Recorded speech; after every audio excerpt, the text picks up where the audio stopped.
E com relação ao ETF de Ethereum? Então a própria SEC lá dos Estados Unidos tá contra a cripto e mesmo assim aprovaram? O que aconteceu no meio do caminho? Cara, o que aconteceu foi o seguinte. A SEC tá com uma política contra cripto, mas os deputados, os senadores, a própria corrida presidencial dos Estados Unidos, todo mundo sabe que cripto é um celeiro eleitoral. A Coinbase fez uma pesquisa e mostrou que 52 milhões de americanos investem em cripto. Então, você jogar contra esses caras pode ser um tiro no pé para sua eleição. Hoje, o mercado de cripto já investiu mais de, se eu não me engano, 120 milhões de dólares em lobby político. A última eleição foi 60. Então, alguns dos maiores doadores das eleições Dobraram americanas, da última. eles dobraram. A Coinbase, a Consensus, a A16Z são 3 dos maiores doadores das campanhas eleitorais dos Estados Unidos. Além disso, as maiores gestoras do mundo agora querem os ETFs de cripto. Porque, basicamente, a BlackRock, a Fidelity entenderam, a Investo entenderam que os futuros milionários e bilionários que vão ser clientes deles querem investir em cripto. Os millennials têm 3 vezes mais propensão de investir em cripto e os millennials serão a geração mais rica do mundo em 2028. Então, se meu business é receber dinheiro, Que as pessoas invistam através dos fundos deles. eu não vou querer perder esse cara para Coinbase. Eu vou fazer as soluções e vou dar soluções para isso. Então, a somatória desses fatores faz com que hoje a política americana tenha cripto como um fator de pressão muito grande. Tão grande quanto a gente não tinha expectativa. Eu, por exemplo, como analista, não tinha expectativa que o ETF de Ethereum ia ser aprovado agora. Ninguém no mercado tinha essa expectativa. E aí vem o Trump, numa semana, e fala: eu sou um presidente pró-cripto. E aí, com isso, o Biden faz toda uma pressão na SEC, muda a possibilidade de veto de lei em relação a cripto e tudo mais. E aí, magicamente, uma semana e meia depois, o ETF Spot de Ethereum é aprovado. Então, entenda, o ETF Spot de Ethereum foi aprovado não por uma questão técnica ou estrutural, por uma questão política. Ponto. Foi uma questão política. E isso mostra a força do mercado de cripto. Eu acho que a gente tem que entender que cripto, antes de 2020, era um mercado de nerds e de geeks que se divertiam na internet brincando com moedinhas mágicas que não existiam. Se a gente voltar antes do último market, vamos voltar antes mesmo. Cara, pegar o auge ali do Bear, 2018, era um mercado de 100 bilhões de dólares. Hoje a gente está falando de mercado de quase 3 trilhões de dólares. Só o Bitcoin sozinho já é 10 vezes maior que o mercado daquela época. Do mercado daquela época.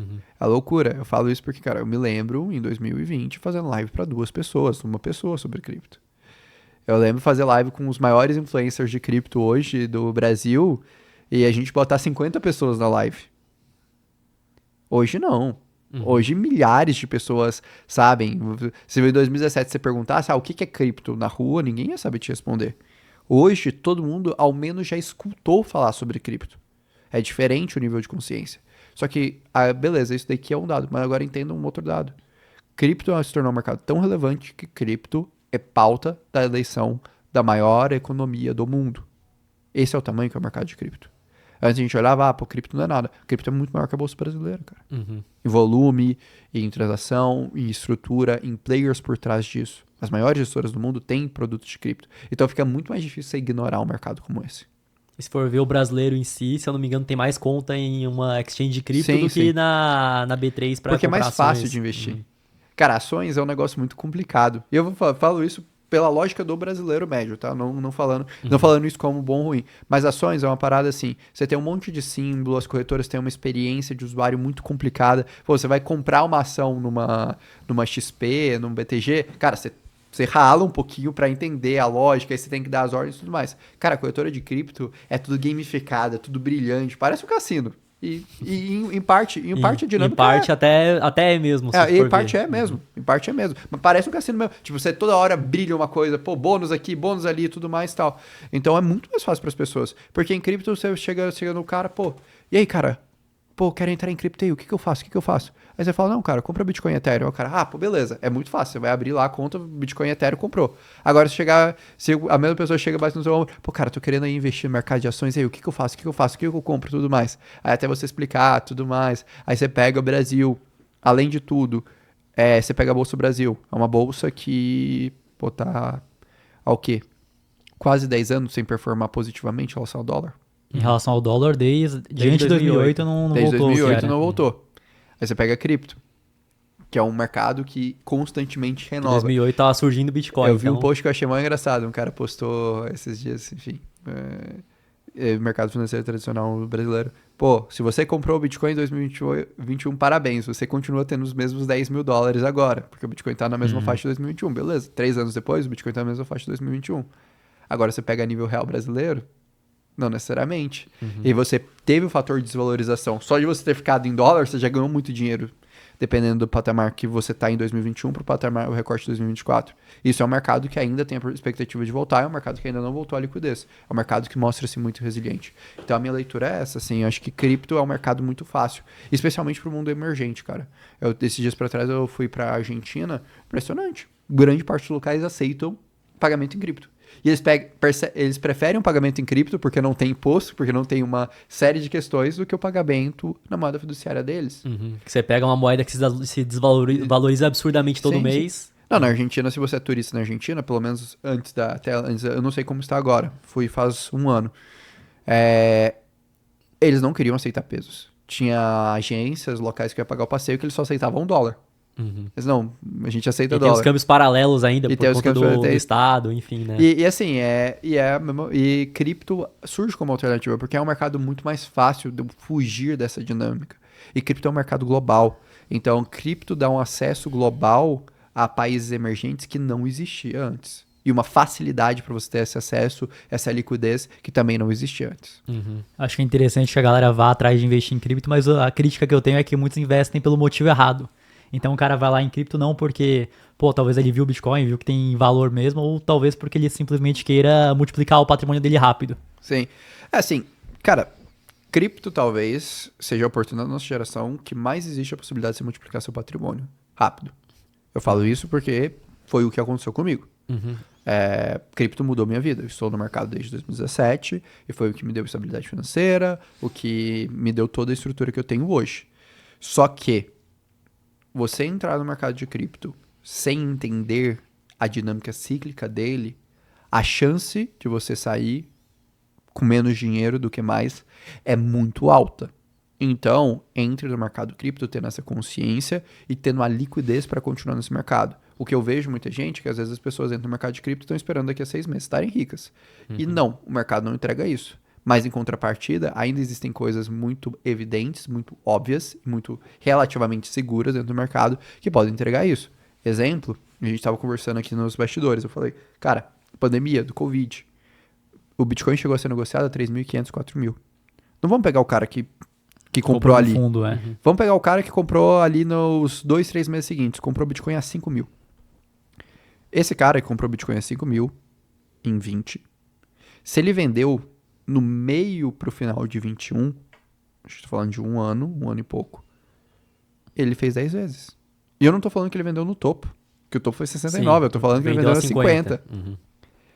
Que mercado existe hoje no mundo que o ativo mais consolidado e o mais seguro tem a capacidade de fazer 10 vezes em 400 dias?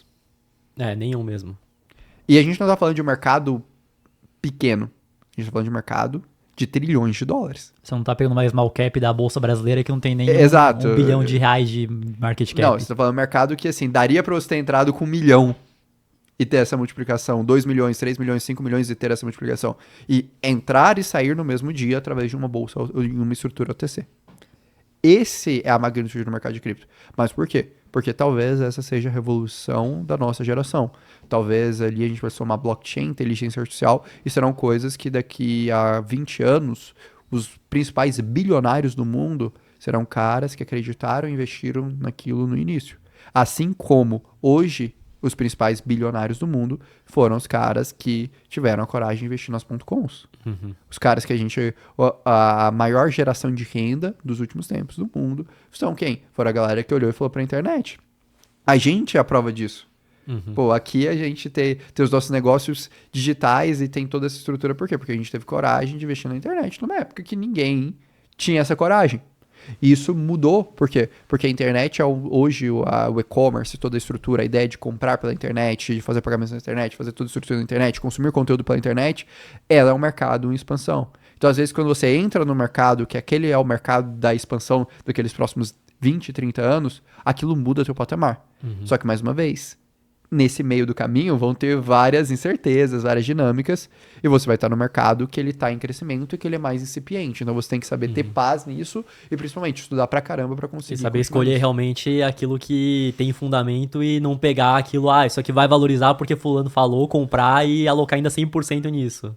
Que aí, cara, você tá brincando um pouco de cassino. Você tá torcendo pra abrir o YouTube, o algoritmo do YouTube pro milagre ter te indicado a melhor pessoa, a pessoa mais capaz e você ter acertado aquilo ali.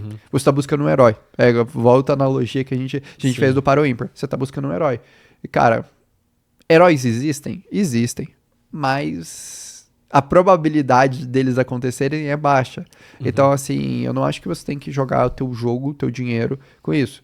Eu invisto para cripto para estar nesse mercado nos próximos 10 anos. E viver alguns ciclos com isso. Exato, mas estudando a todo momento e realmente realocando de acordo com o que você está estudando. A minha vida é isso. Eu passo, meu dia se resume a ler sobre protocolos, estudar sobre protocolos, conversar com as pessoas que estão fazendo isso, conversar com fundos de investimentos, com fundadores de protocolos, entender qual que é a visão, qual que é a perspectiva deles, ler ali o que está saindo de informação estruturada sobre o mercado e tomar decisões em cima disso. Assim como, sei lá, um especialista em ações do mercado financeiro tradicional. Ele vai passar o dia inteiro dele estudando, analisando aquilo para tentar encontrar alguma simetria. Sim. É isso.